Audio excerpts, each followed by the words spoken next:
If you have never experienced a near suicidal depressive breakdown, I can tell you what it's like. I had one 5 years ago. Now, hopefully this isn't you, but looking back, I know it was the best thing that could have happened to me. Because up till then, I was just like every other clueless entrepreneur, maniacally focused on success, but ignoring all the signs, moving nonstop from one guru get-rich scheme to another, yet still completely in the dark about what I was supposed to do with my life. But as they say, that was then, this is now, and if you can hear my voice, then you and I both know we are ready to get serious about living the life we love, not just existing in it.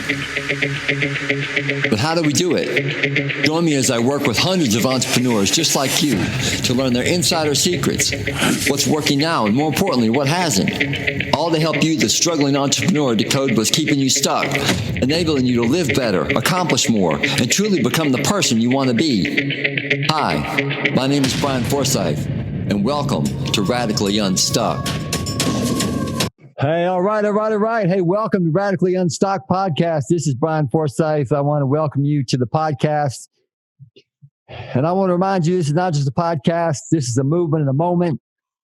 The moment you decide to start living the life that you would truly fight for, that's the purpose of this podcast.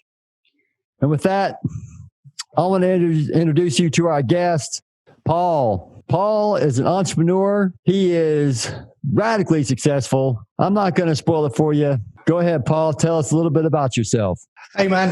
First off, thank you so much for having me on. It's always good fun doing these things. And, you know, when we can afford the time to do it, then sure, we should definitely go for it, because I don't know about you, but there's always stuff going on. And if you can just like take a pause for a minute and just like sit back and take in some content, whether it be a podcast or something that's going to raise you up, or something that's going to kind of like, you know, make your day a little easier to go by, then, you know, you should just go for it. I'm with you. That is something that I think that so many entrepreneurs, especially beginning entrepreneurs, miss. You know, this, you know, because I personally think that Gary Vee has kind of messed it up for a lot of people, because, you know, he is so in your face and he is so like, what are you doing with your life? And like, oh my gosh, stop messing around. And I'm sure that he probably doesn't mean it quite like that, but I also know that he's probably being that severe and that over the top, because he realizes that it does take, you know, just like me and you were kind of talking about, it does take a certain amount of, you know, impact to move people.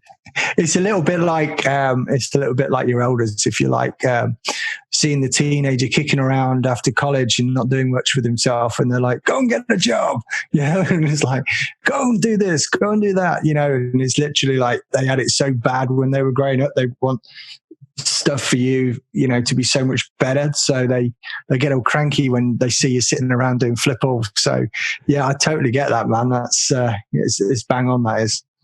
Yeah, so that's what I would. That's the first thing I would say for anybody listening is the hustle will kill you if you don't, you know, if you don't take some of the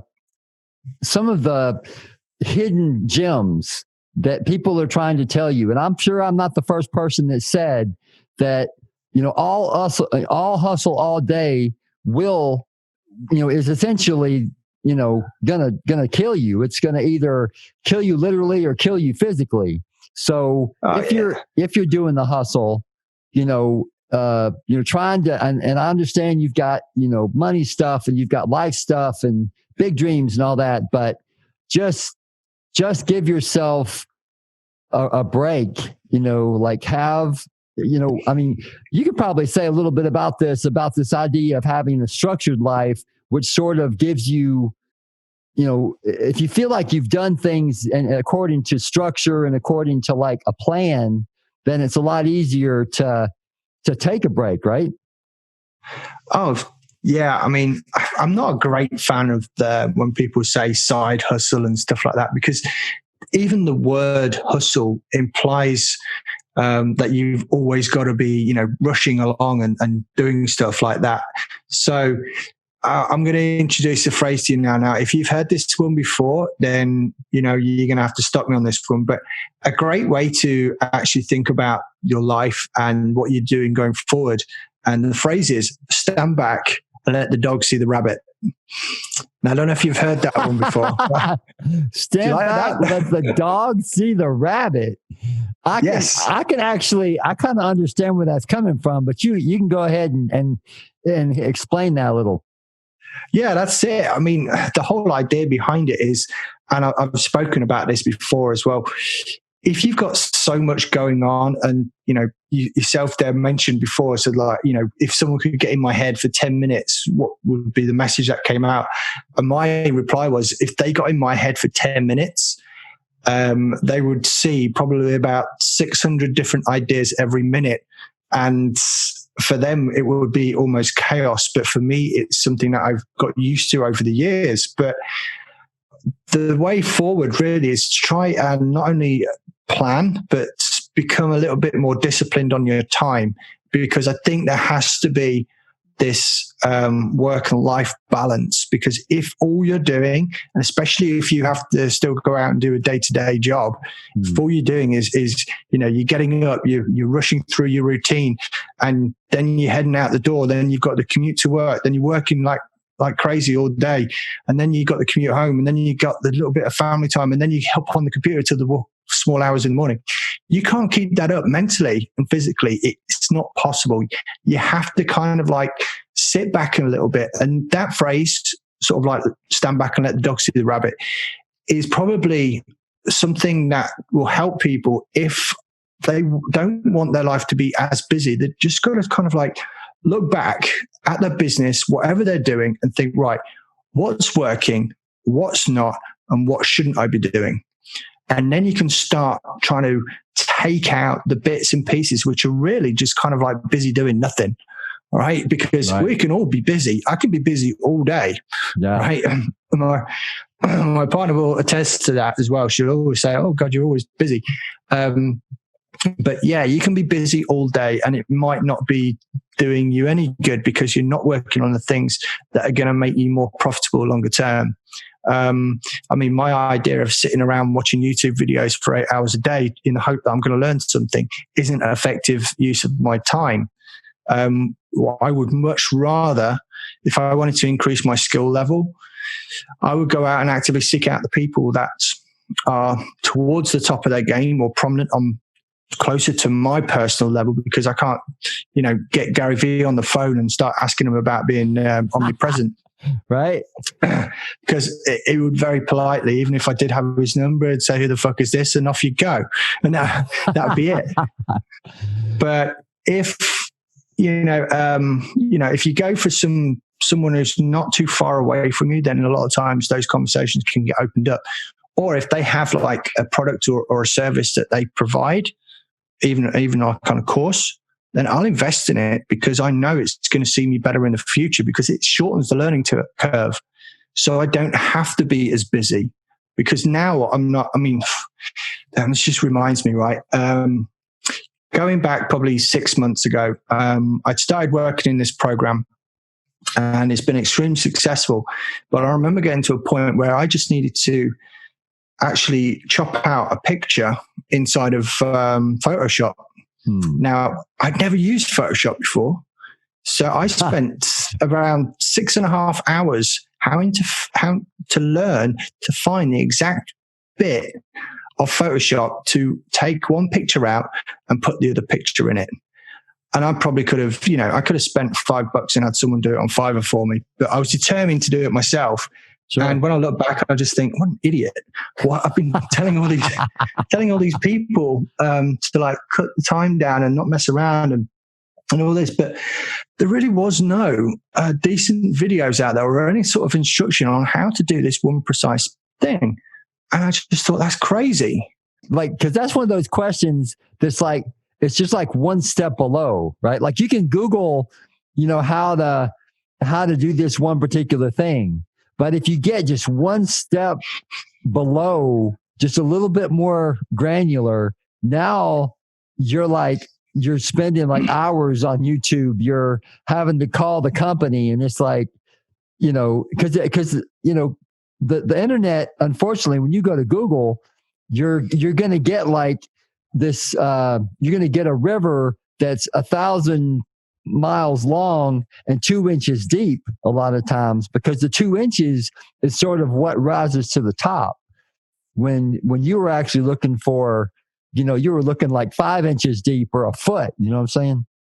Oh, totally. Yeah. And another great example pops up.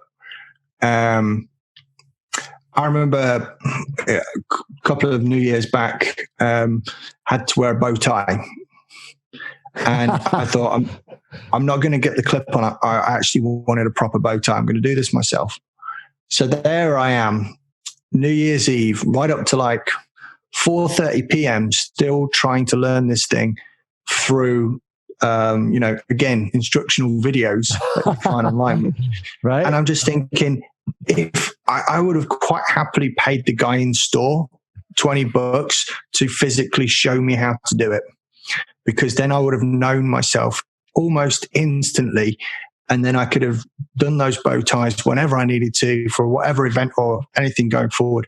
So I think that's kind of like an important life lesson. If there's any time where you're really struggling to learn something, then go to someone who knows how to do it and get them to show you, or at least, give you some sort of instruction on it. It just makes sense, doesn't it? Yeah, that's one of those. I am probably like many entrepreneurs, in that I will get caught on something and I will be like, yeah, I'll spend like 10 minutes on it, and I'll think about it, and I'll be like, okay, do I really need to be doing this right now? And I get stuck in that rabbit hole, and I'll spend like, this one thing will like consume an hour, because I was just so intent on learning it, or, doing it. And so just talking to the people out there in listener world, when you struggle with something, when you're doing something, need to know how to do something, whatever it is, if you can think about it, just kind of step back and think, okay, one, do I absolutely, need to have this done right now? Or, can it wait? Like, what are my, this is one of the things we talked about, about the value of having a list and priorities for your day, and like, what are your top three? And, if you find yourself, you're working on something for 30 minutes and you're like, well, that's not really, that wasn't one of my priorities for the day, then hopefully you can break yourself out of that, that spell that can sort of happen. Totally. Have you ever read the book by Brian Tracy, Eat That Frog? You ever read that one? I have not read that frog, but the journal that I use uses the Eat That Frog analogy. Yes. Yeah, it's the same type of thing. If you want to see a constant progress in your life or your business, then, writing lists out, and I'm not talking about tapping it in your phone onto notes or anything like that, or typing it onto your computer. Actually, taking a physical piece of paper out and dropping a pen or pencil down and writing out your priorities for the next day, and trying to figure out what's the one thing you got to do, but you're really not looking forward to doing it. That is kind of like the worst thing. You've got to get it done, and you don't want to do it. That's the thing you do first, and you don't do anything else. Nothing gets in your way until you've completed that item. Yeah, the crazy thing is Mark Twain was actually the guy who came up with the analogy of the frog, and it's a good analogy, because 9 times out of 10 we shirk away from the big thing in our life.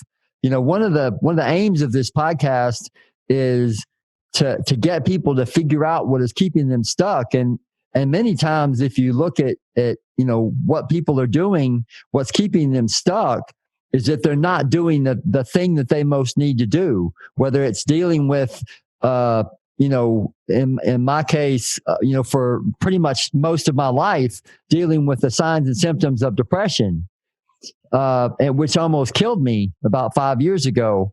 And so just listen, just encouraging the people listening, make a determination, what is the thing that you need to do, whether it's a relationship you need to fix or mend, or a relationship you need to break, whether it's a relationship between you and a person, or you and a thing, or you and an idea. This idea of stepping back and kind of evaluating where you are and what's keeping you from going there and where you want to be. Oh, totally, man. And also as well, it's, I think it's so important as well to do something, or if you are an entrepreneur, then work in something or related to something that you are passionate about, because otherwise those things that you mentioned that you're not looking forward to doing, there's going to be way more of them. And there's going to be an overwhelm of things that you don't want to do just because someone told you one day you're going to be financially free if you do X, Y, and Z, but it's not something you're passionate about. It's so much easier to work on something that you enjoy doing. Yeah, that whole idea of, because the truth is, unfortunately, we got to bring up old Gary Vee again, right? People who are struggling right now, who, they're like, okay, I need to be an entrepreneur. And they basically look and they say, okay, well, there's a way I can make money, and I can sell chinchillas or I can sell bulldogs or whatever it is, but they have no interest in any of it. They're just trying to make money. And, I know for me, when I was, I was doing this struggling entrepreneur thing. I was plumb crazy. I was staying up till 2:00 in the morning. I was waking up at 6. I was waking up at 5. I was working on like 3.5 hours of sleep. I was, darn near falling asleep in my car driving home. And I did that for, I don't know, two years or something. And yeah, it almost killed me. That's the truth. And so, just listen to what I'm saying. Like, you've gotta be doing something, consciously. And also, like he just said, you gotta be doing something that you really love, that there's some, what I call the big why, this idea of, something that's deeply, like, viscerally connected to you, some deep-seated desire, some want, and hopefully something involved with service, something that is about something other than just you. Because service, if you're doing it in service, then, even if you do it badly, even if you're struggling to do it, at least you're, there's a certain amount of joy and pride that comes from the fact that you're at least trying to do something to make the world a better place. And that can sort of get you towards, the places you actually want to go. Yeah, totally agree, man. Totally agree. And I think for my part it's not just about being consistent. It's about being consistent in doing the right things. That's super important. Again, when we were talking before about wasting time, and one of my huge bugbears on YouTube is when they start a next video, because I'll find that an hour can disappear, and I've watched 3 or 4 videos and only wanted one piece of information, but because it keeps rotating around, it's going again and again and again. And that's a time killer. It's insidious. It's like, TikTok. Speaking of insidious, TikTok, that thing is dangerous. I actually deleted the app. Like, I'm for real. I had it for 4 days. And you've been on TikTok, right? You've seen it? Oh yeah. I've had 2 bites of the cherry that because you see people doing well on it, and I just now again I'm like mid-40s, right? And I'm not saying it's an age thing. I'm not saying that it's just for the younger market and all of this, because obviously there's marketers out there doing really well with it, slightly younger than me, older than me, same age as me, and all that sort of thing. But for me, it wasn't something I was passionate about. And to be honest with you, when I did the videos, I just felt like an idiot. So, and I know it shouldn't feel like that. And I know that given the fact, like everything, if I was doing 2 or 3 a day, I would start getting better and better and better at it. But I just thought, you know what? I just don't need this extra thing in my life right now. I've got enough on my plate as it is. I'm happy with how things are going. I don't need this extra channel to start trying to work out and figure out again. So I kind of like dropped it. So who knows? So that's actually bringing up a good point, which is when you're a beginning entrepreneur, when you're someone that's trying to build interest and build your email list and all these different things, you're trying to drive business. It's so easy to think that you need to be doing all the channels. And I think one of the things I wish I had done when I was in my, right before I had my break or whatever, just pick one channel, just pick one channel, maybe 2, and just focus in on learning it and just blowing it up in your space. And once you get big enough in that channel to where you're really starting to do all right, then maybe move to another one. I was exactly the same. And to a point, it's still the same now. If I had my time again, I could step back 25 years. I would just go, okay, right. Well, first off, I'd probably buy some shares in Apple. But, and then when this weird thing came along, Bitcoin, I'd throw a couple of grand into that as well. For real. The whole, hindsight is a wonderful thing. It would be great to get in when it was like 10 cents. Sure. But you just think to yourself, right, okay, I wish I'd have just, had one thing and stuck with that. And then that would have been it. It would have been easier to manage, because when you're trying to do everything, you end up doing next to nothing. And that was a problem that I had for a long time, was that I was finding that I wasn't getting traction because I was spreading myself too thin. Now, advanced to like today, I know that I can put certain things out on various channels and I'll get some sort of response. So, that is just the facts of how things have worked out. But going back in time, if I was able to just pick out YouTube, for example, and if you'd cracked it and you'd been super successful with it, you'd have millions upon millions of people viewing the channel, and you'd never have to worry about money again, because you were getting so much from endorsements or the YouTube money that you get from it. But I'm not saying it's too late to start doing those things now, but it does take time. And if you're in a hurry with stuff, then maybe that's not the way to go, because organic methods always take longer than paid methods. At the end of the day,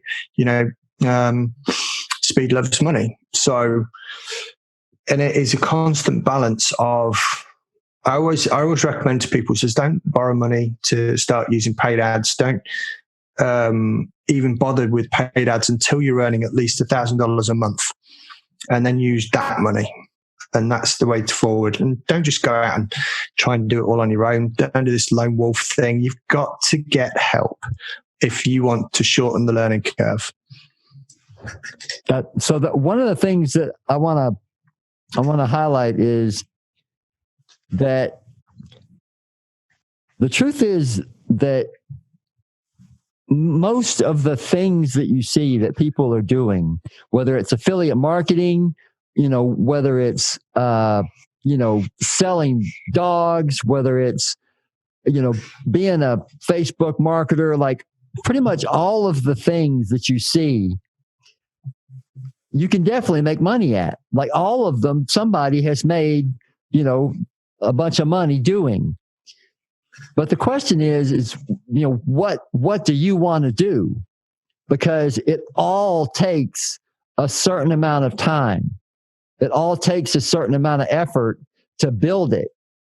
So it's really a question of, that's what goes back to what we were talking about just a second ago about make sure you're doing something that you have interest in, that you love, because otherwise you get into what really bit me, which is shiny object syndrome.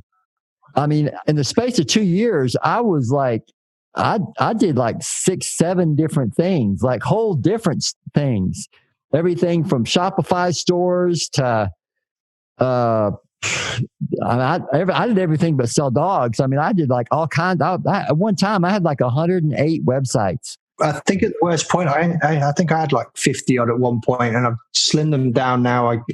Occasionally I'll go back in and I'll have a look and see actually which ones I do need.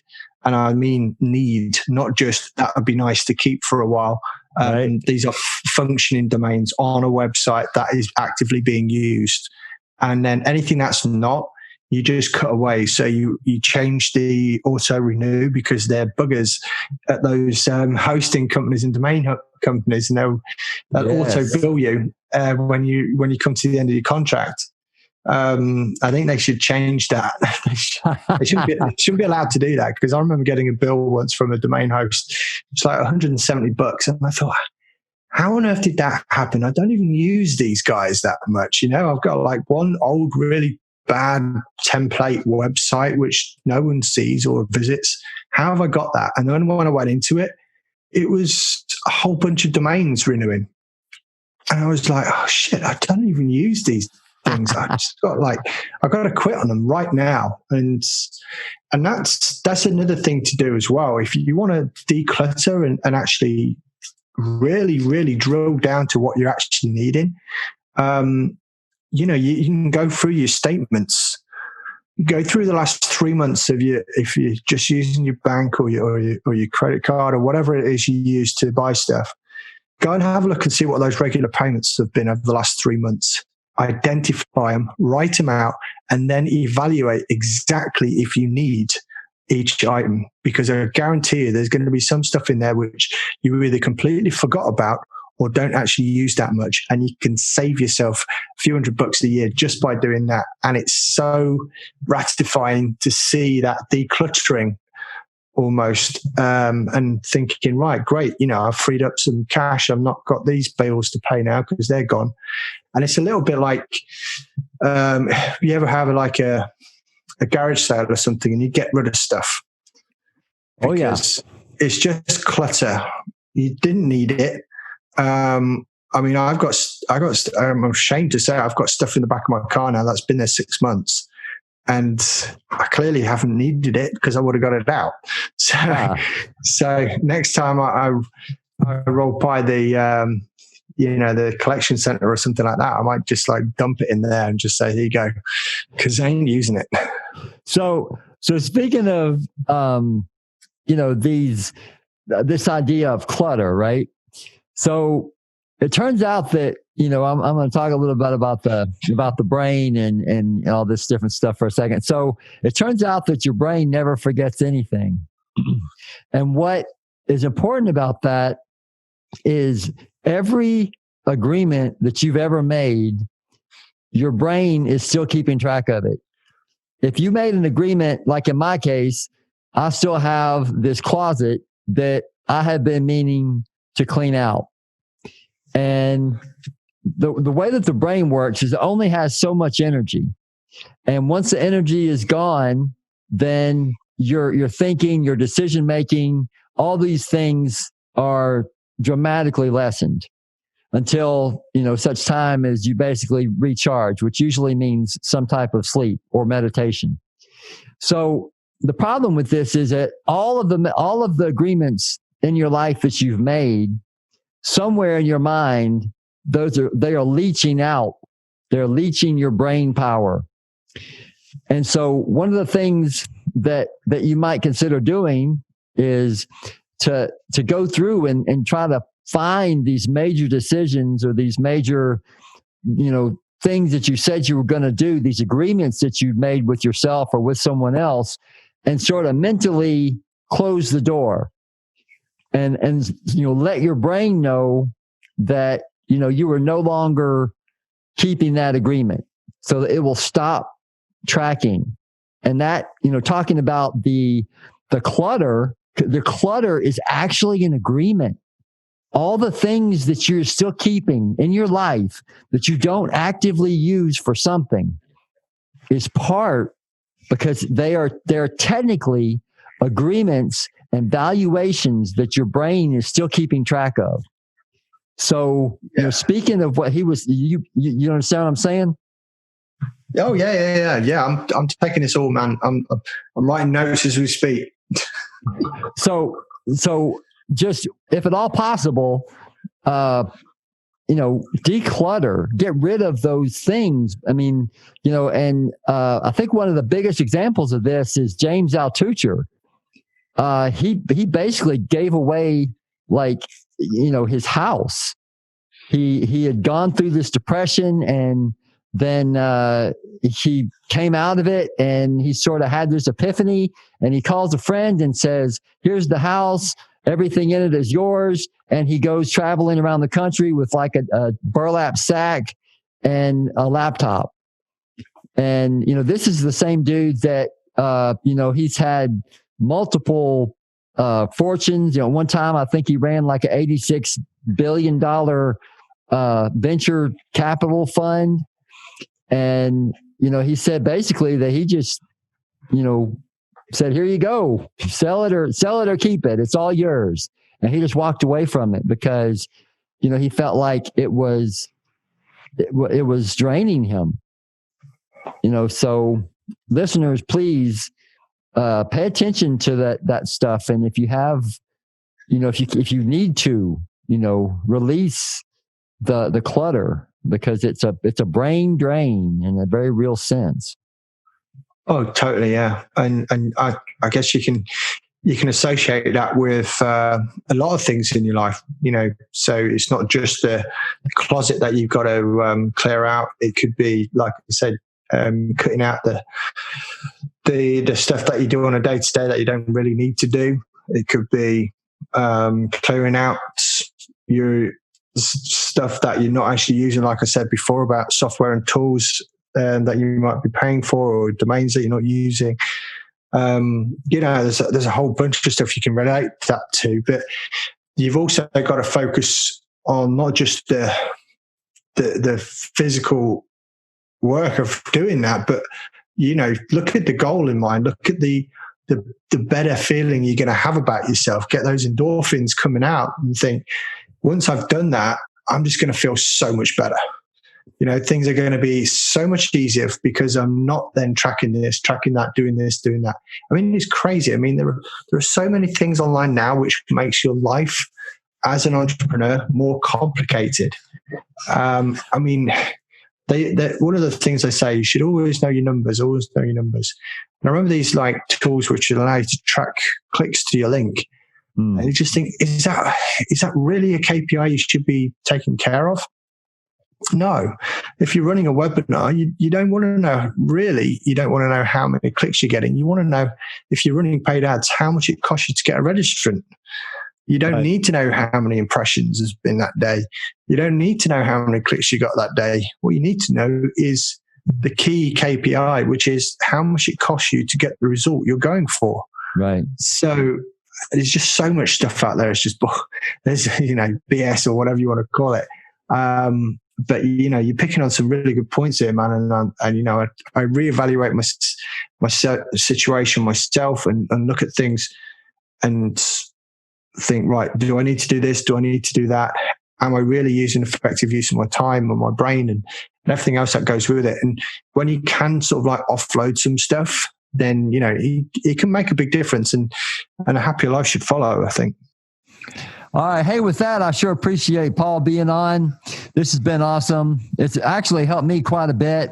It's always fun to do these podcasts because you find out so much and you also get to learn. So I really appreciate you coming on. And with that, I just want to thank, and with that, I just want to say, go ahead and tell us where we can find you, Paul. First off, Bryan, let me say I had a blast. It was super informative, and I really enjoyed it, man. I love doing these things, and anytime that I can do them, then, it's a blessing in my own day. So if anyone wants to find out a little bit about me and what I do, I actually do a daily podcast. So that is literally recording every day. And you can go and find that at all the top podcast suppliers and providers or whatever it is. And the title of the podcast is Ultimate Affiliate Marketing. Hey, and that's awesome. I just want to tell y'all, affiliate marketing is a wonderful thing, but for God's sakes, find someone that knows what they're doing to teach you the ins and outs, the ropes, the shortcuts, because while many people think of the affiliate marketing as this magic carpet to the riches that they all, dream of, the truth is anything, as we've said, a little bit earlier in this show, near anything can work for you, but it's going to take work. It's going to take dedication.